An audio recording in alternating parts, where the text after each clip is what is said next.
Okay, here we go. For a start, let me tell you what these squiggles on the board are. This is a uppercase Greek lambda, and this is a lowercase Greek lambda. Symbols we'll be using a lot in the future. Speaking of the future, well, let's compare it with the past. We've recently been talking about the binomial distribution.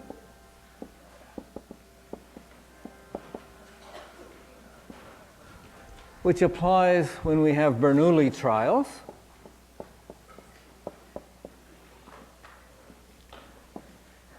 And when the random variable is counting the number of successes.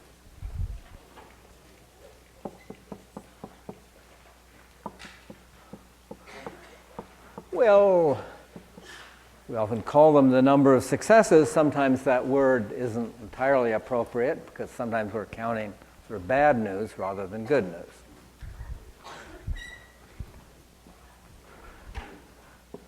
Well, today I want to explain the Poisson distribution.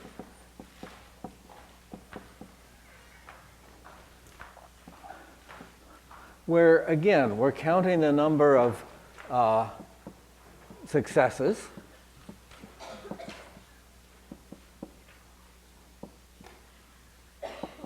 Well, again, the events are often bad news. We'll sometimes call it the number of hits. But instead of these discrete Bernoulli trials, one after another, we'll have what might be called continuous trials, just an ongoing situation, and now and then you get a hit. Or, a more technical term, we'll have a Poisson process. Please look at the online supplement. So it's one-page thing on Poisson processes. And so I have to explain what these are. But first, two examples.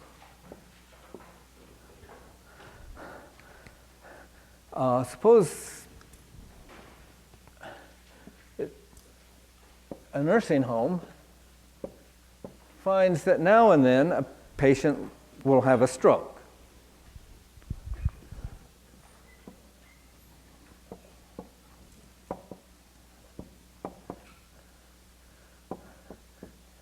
Okay, now and then, as time goes on. And there's no obvious pattern to these.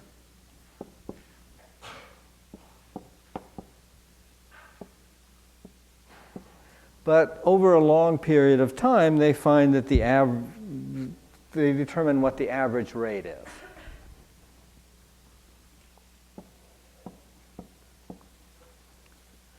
An average rate, say, lambda strokes, okay, that's lowercase Greek lambda again, per month. And we might want to know, what's the probability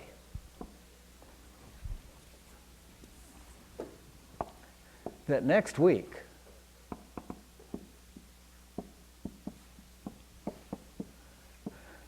that there are two stroke occurrences next week?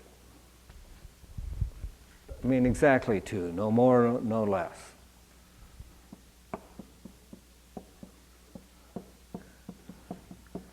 Well, a reasonable question. The answer, well, taking a week to be a quarter of a month, for example, e to the minus lambda over 4 times lambda squared over 32. So I want to explain today where that comes from.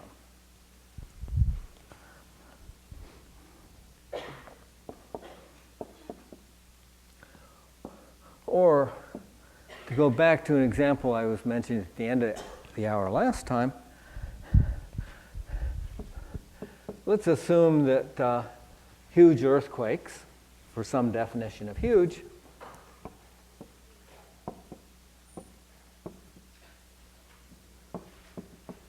hit Los Angeles at, well, at more or less at random with no particular pattern to it, but over a period of 1 million years, there's an average rate of 1 per century.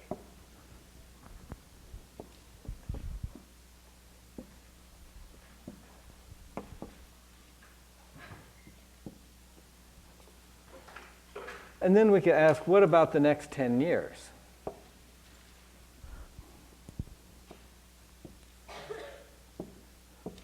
What's the probability of not getting a huge earthquake in the next 10 years?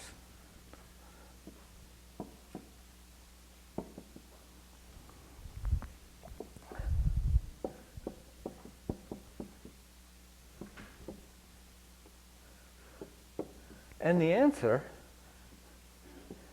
e to the minus 1/10, that's around 90%.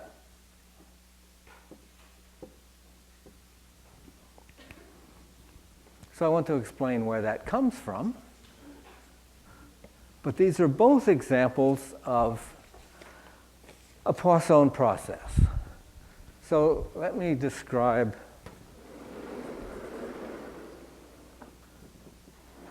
what the features of a Poisson process are, because we'll need to recognize when we're talking about Bernoulli trials, when we're talking about a Poisson process, when we're talking about something else altogether.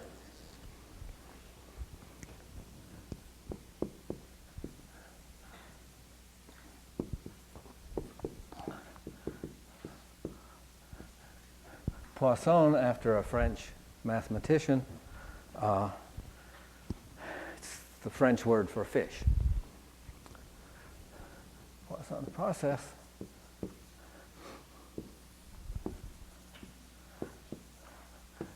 Well, has the following three features.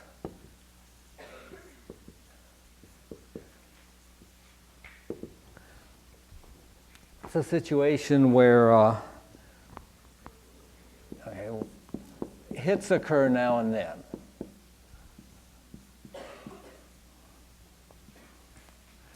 Yeah, but in an unpredictable way.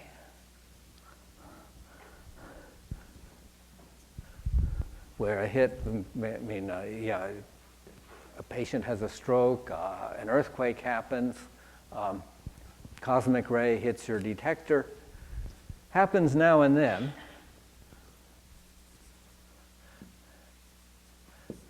But at some fixed long-term average rate.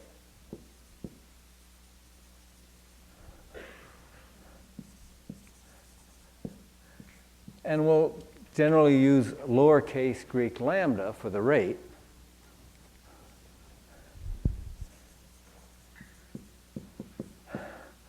Lambda hits per unit, well, it's usually per unit time. Sometimes it's per unit space or other things, but let's think of it as in unit time. That's what's happening here. Lambda strokes per month, 1 per century.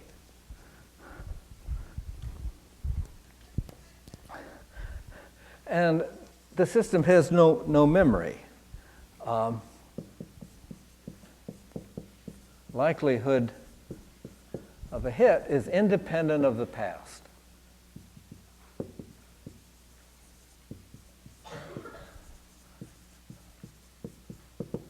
That is, 1 hour is just as likely to get a hit as another hour, regardless of what happened the last hour. The fact that we've had an earthquake before does not make it more or less likely that we'll have another one, roughly. 1 hour is as likely as another.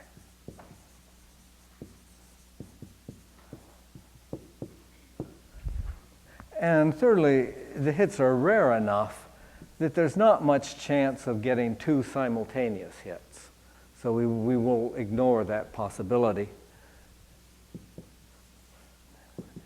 Negligible chance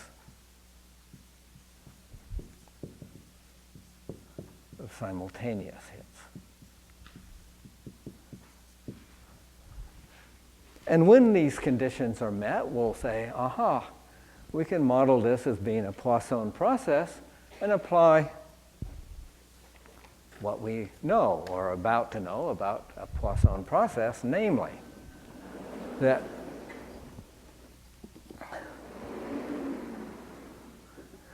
the following.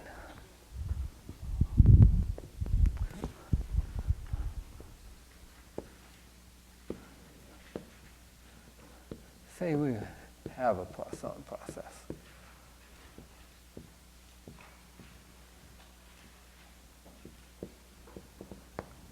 Then we're continuing to use lowercase lambda as the average rate of hits.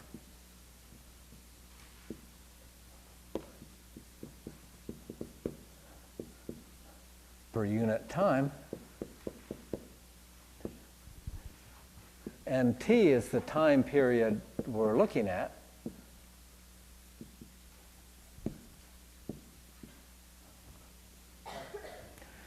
And say S is the number of hits in this time period.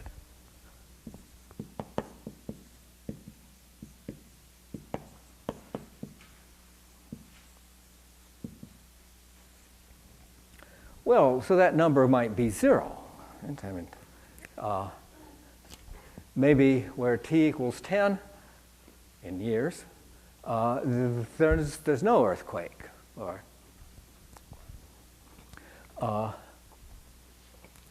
maybe we get 2 hits in the time period.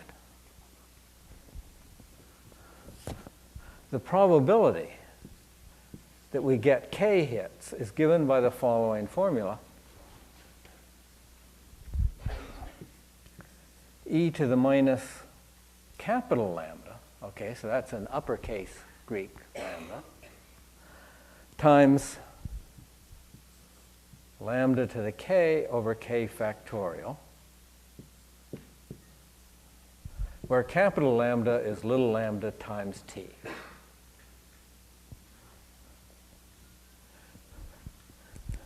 Where k can be any non-negative integer,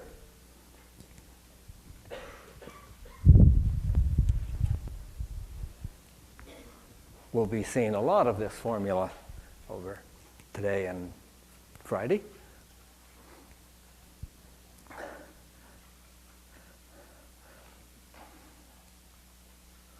So k can be anything in the range of this random variable, 0 or 1 or 2 or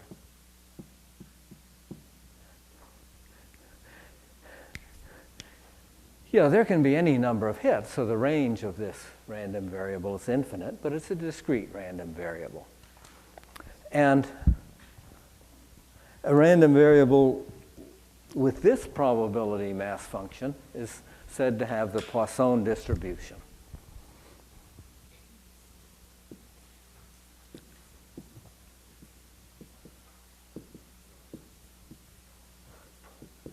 So this equation gives us the probability mass function for F.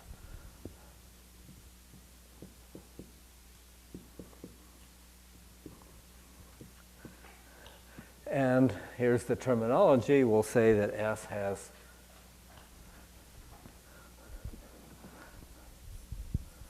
the Poisson distribution.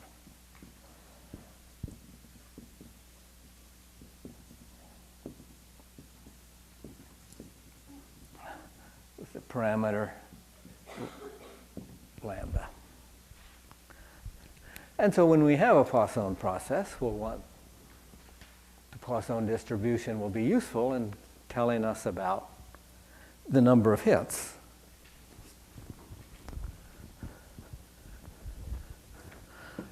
So that's what we have here. Some average rate of hits, and we're looking at the probability of S that the random variable is 2 over a 1-week time period, where the probability that the random variable is 0 over a 10-year time period. Well,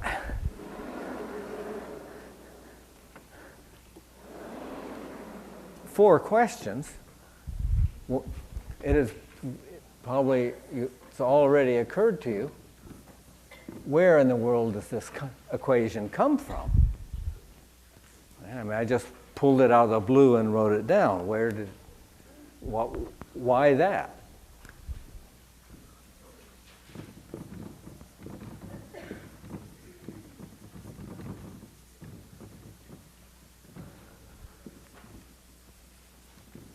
Good question. Question 2. Suppose S has the Poisson distribution. What will be its mean, its expected value?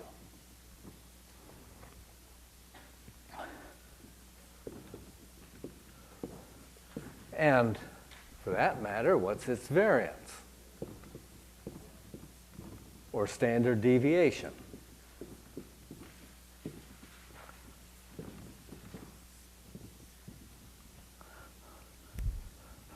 Well, good questions. Let me put down short answers, but then we'll go through the questions little by little, one at a time, and explain where these answers come from.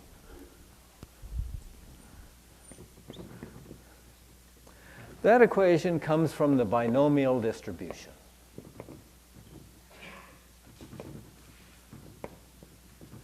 Now that seems a little surprising because the equation doesn't look very much like the equation for a binomial distribution.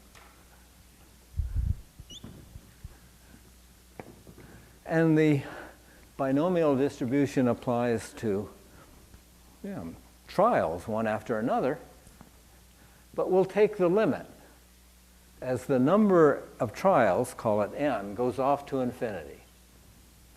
So that we think of these trials as being done faster and faster until they just sort of blur into a continuum.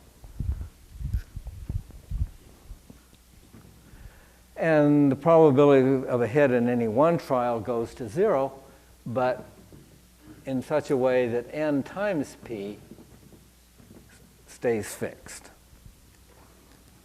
So we'll keep n times p fixed and let n go off to infinity and p go to 0, and we'll try to see what the limit is. The expected value, well, that's capital lambda, or lambda times t. That's not too surprising. I mean, we'll do it as a calculation. But in a way, what it ought to be. If you have the hits at little lambda per unit time, then when you look at a time interval of length t, you expect you're going to get lambda times t hits. The variance. Okay, well, that's not so obvious, but it's also capital lambda, and so the standard deviation is, of course, the square root of that. Well, so those are the short answers. Okay. And we'll look at longer answers. But first, let's try applying the Poisson distribution to a typical problem.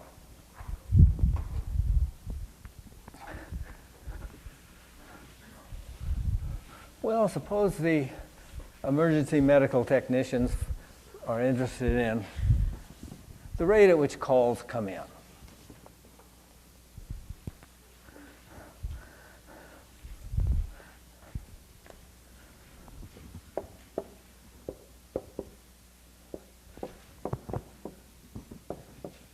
Emergency medical technician get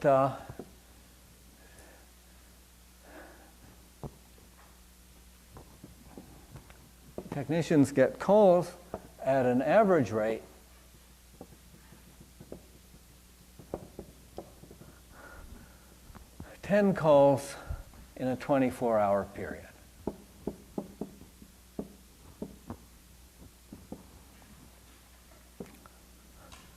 And let's assume that the calls follow a Poisson process. That's not exactly what happens out in the real world. Sometimes certain periods are more likely than others, but let's assume as a first approximation that the calls follow a Poisson process. So that 1 hour is as likely as another for a call to come in, independent of what's happened in the past. And now we're going to look at what's going to happen today between 1 o'clock and 7 o'clock.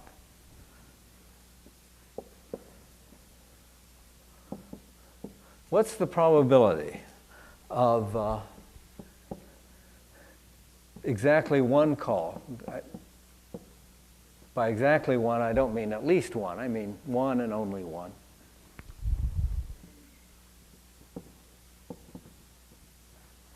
Between 1 o'clock and 7 o'clock today.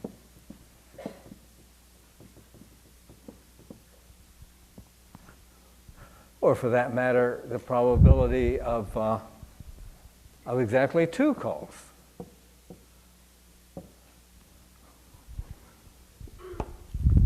Or what's the probability that they get a quiet period with no calls?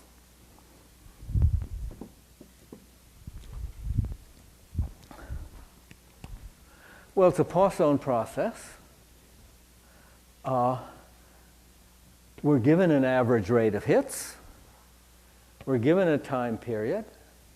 And we want to count the number of hits in that time period from 1 o'clock to 7 o'clock.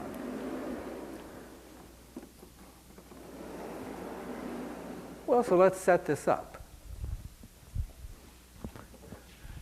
We have a Poisson process, the problem says. So we know what to do. We apply the Poisson distribution.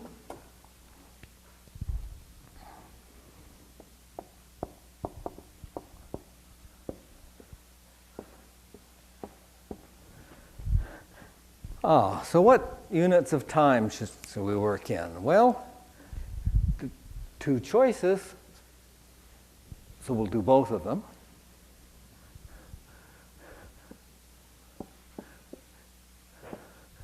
For our unit of time, we could use hours or days.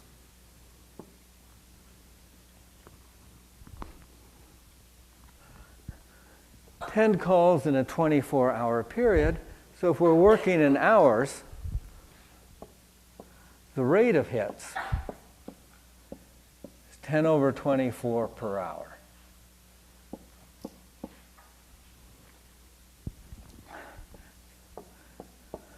And our time period from 1 o'clock to 7 o'clock, that's 6 hours. So capital lambda, little lambda times t,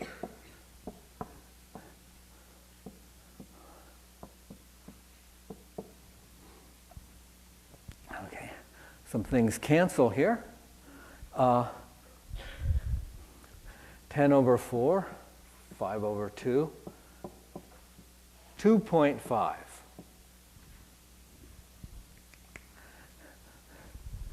The 2.5 is dimensionless. Little lambda has units of per hour, and t has units of hours, so their product is dimensionless. What if we work in days? Okay, where by a day I mean a 24-hour time period.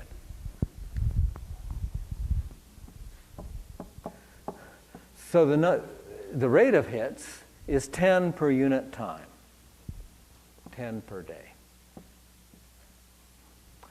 But the time we're looking at, 6 hours, that's a quarter of a day. So capital lambda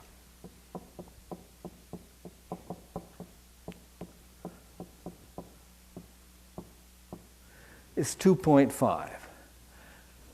That is, it doesn't matter as far as what capital lambda is, what units we decide to work in. Capital lambda is going to be dimensionless and will have the same value regardless of which units we decide to use. And now on to the problem. Part A asks, what's the probability that we get exactly one hit? Well, so looking at our equation for the Poisson distribution, e to the minus 2.5 times 2.5, well, divided by 1 factorial, which is just 1. And then we ask our calculator what that is. It's, well, let's round these off. It's about 21% to the nearest percent. And similarly for B and C.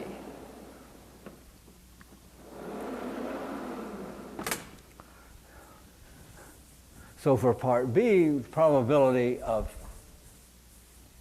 the random variable taking the value 2.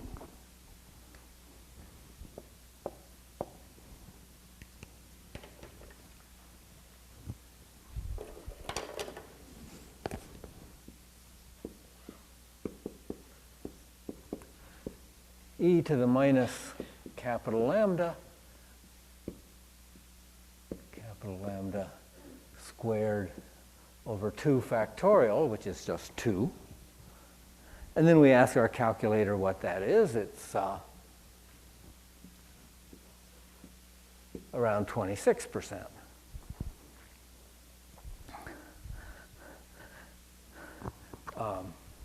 Yeah, a little bit more. The probability of getting a really quiet period with no hits at all in those 6 hours, e to the minus lambda. Well, the formula says 2.5 to the 0 power over 0 factorial.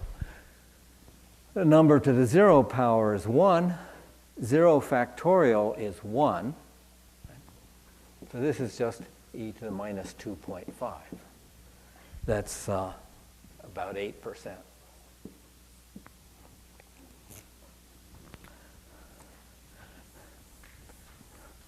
Yeah, but we're still wondering about those 4 questions. Well, first some background that we'll need in the process of working on those 4 questions.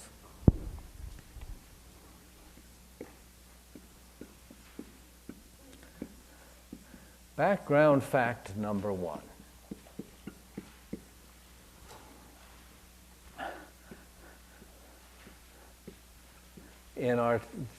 This is back in section 7.7 in our textbook, back in chapter 7. Of course, we're doing chapter 12 now. But back, the exponential function, the function whose value at x is e to the x. Well, you know a lot about this function from 3ab. You know its derivative, and you know what the graph looks like. Well, here's another interesting thing about e to the x. It's given by the following infinite series. It's 1 plus x, which is the same as x divided by 1 factorial, because 1 factorial is just 1,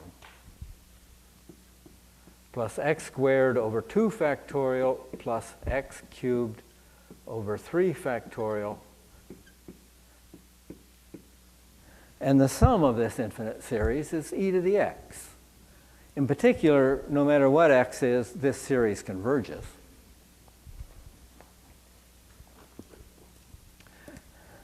And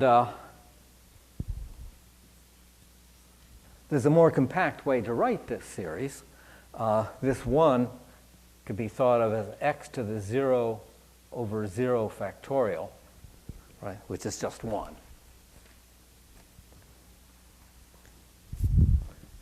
So this series is the sum, k equals 0 to infinity, x to the k over k factorial. So we have this one-line way of writing it. When k is 0, we get 1. When k is 1, we get x. K is 2, we get x squared over 2, and so forth. Well, so this is background fact number 1.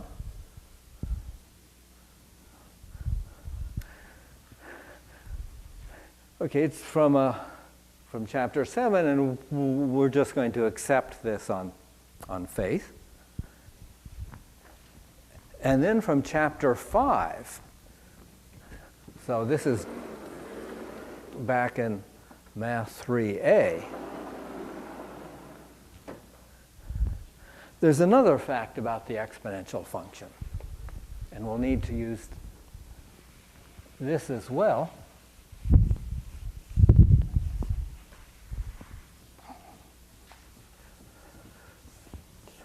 So let's label this background fact number 2.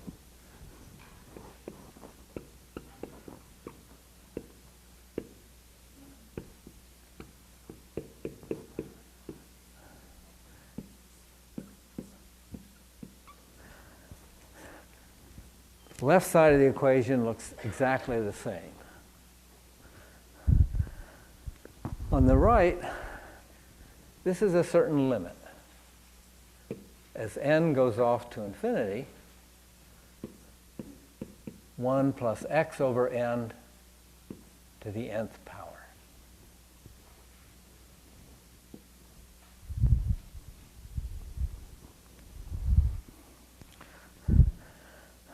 So if we replace x by minus x, we're often using this when x is negative, and it's more,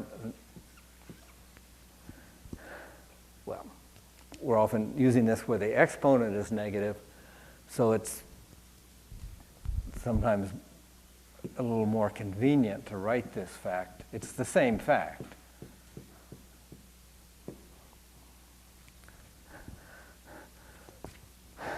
But since we often want a negative exponent, so we can write it this way so that x is a positive number.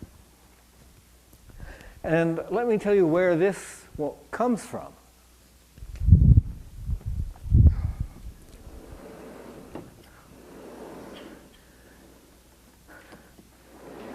It goes back to section 5.5 in Math 3A.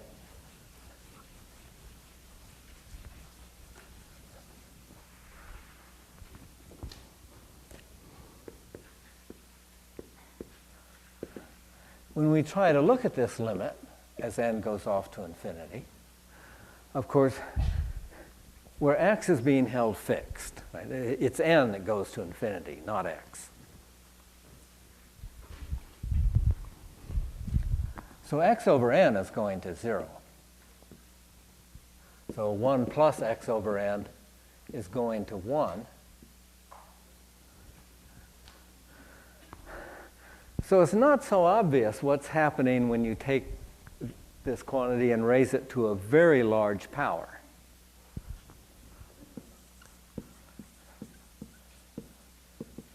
We have something that's very close to 1, and the exponent is very large.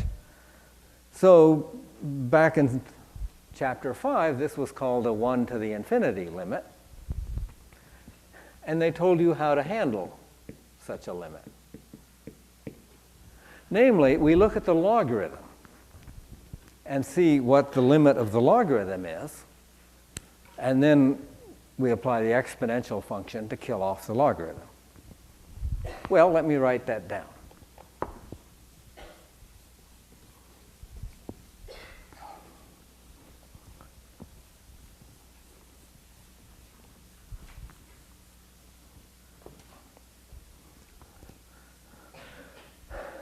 So the method from, this is section 5.5,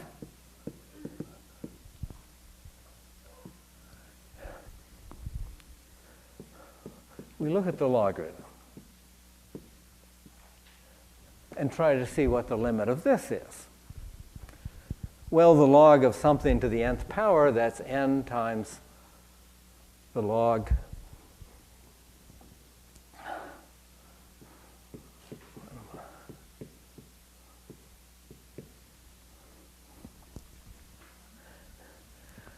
and now what? Well,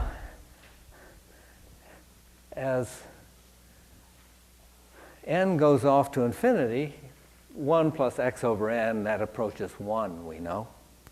And the log of 1 is 0. So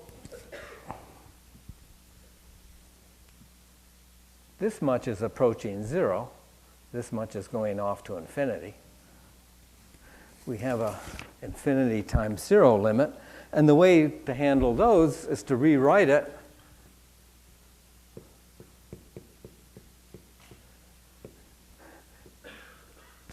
to multiply by that n, we divide by 1 over n. And this gives us a 0 over 0 limit.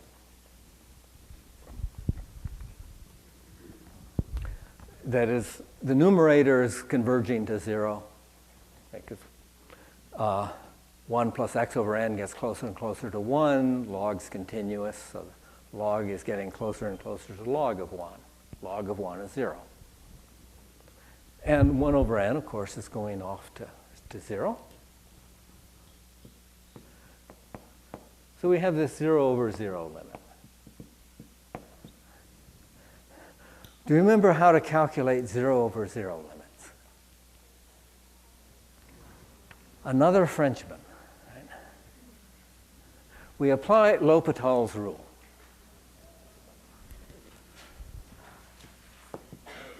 That's what section 5.5 told you back in Math 3A. We apply L'Hopital's rule.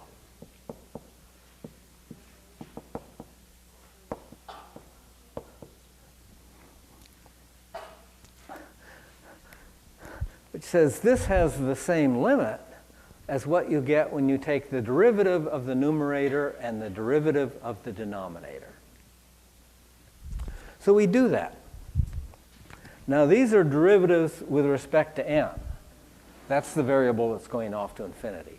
The x is just sitting there.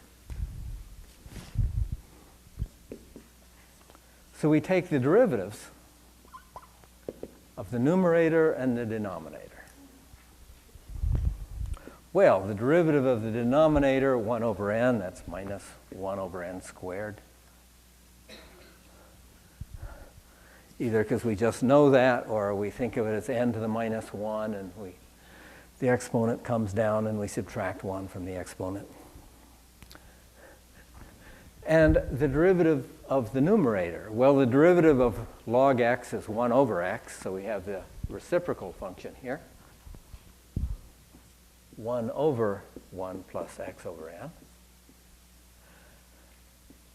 And then the chain rule says,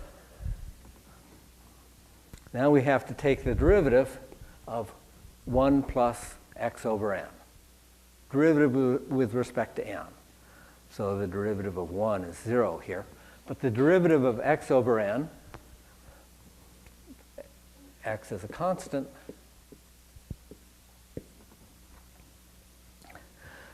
minus x over n squared. Well, the n squareds cancel. The minus signs cancel. N squareds cancel, the minus signs cancel. We're left with 1 over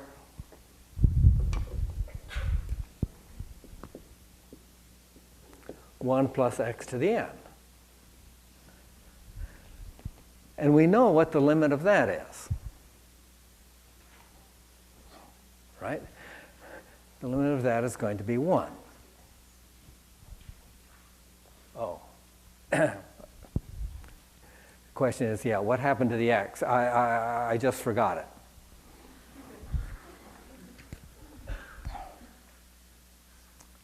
Put it in, hardly notice. Which converges to, well, 1 plus x over n, that's converging to 1. x over n goes to 0. We said that. 1 plus x over n goes to 1. The whole thing is going to converge to x as n goes off to infinity. Well, it's not that we're going to ask that you do calculations like this. We are going to want you to do other things with L'Hopital's rule, because it's going to come up in calculating the expected value for certain distributions in section 12.5, but that's not today. We haven't finished yet. The logarithm of what we want converges to x.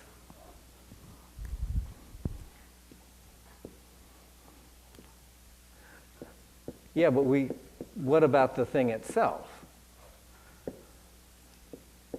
Well, apply the exponential function to both sides. It's a nice continuous function, so it preserves limits. So e to the logarithm converges to e to the x. But of course, the exponential and the log are inverses of each other, so they kill each other off, and we're left with background fact number 2.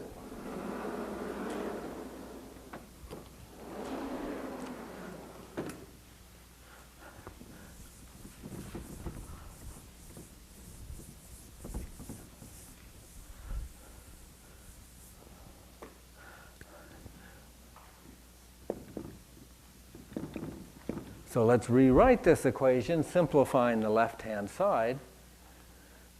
Exponential and log kill each other off. 1 plus x over n to the n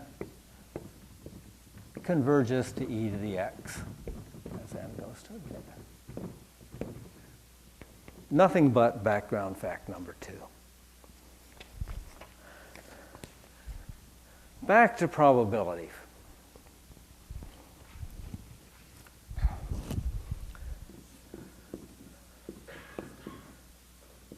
Let's verify for a random variable having a Poisson distribution with parameter lambda,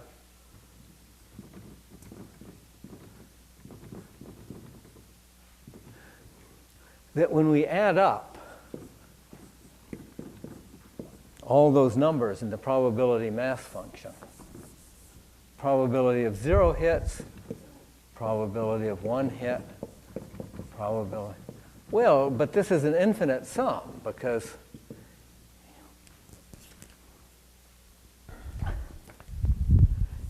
in that 1 week time period, or whatever it is, maybe there's a whole lot of hits. They occur at random. The some fixed long-term average rate, but that doesn't say what's going to happen in a short run, like next week. So, we're going to check that this infinite sum adds up to 1. That when you look at all the possibilities, we get 1. Well, so let's do that. The left-hand side here, probability that we get no hits at all, e to the minus lambda times lambda to the 0 over 0 factorial, and that part is just 1. The probability of 1 hit, e to the minus lambda, lambda to the 1 over 1 factorial. Probability of 2 hits, okay.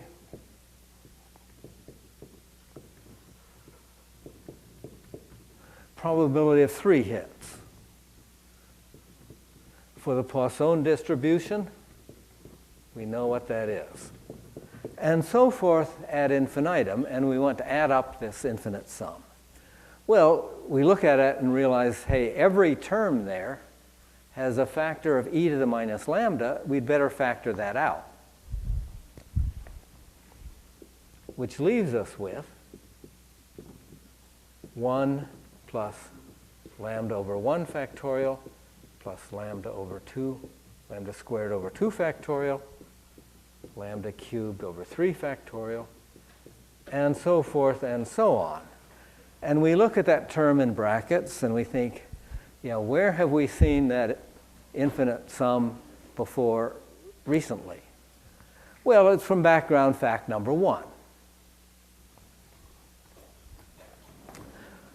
This thing in brackets is nothing but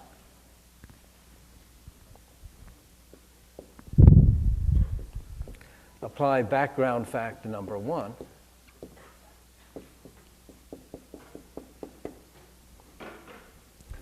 So that e to the minus lambda. The part in brackets is nothing but e to the lambda.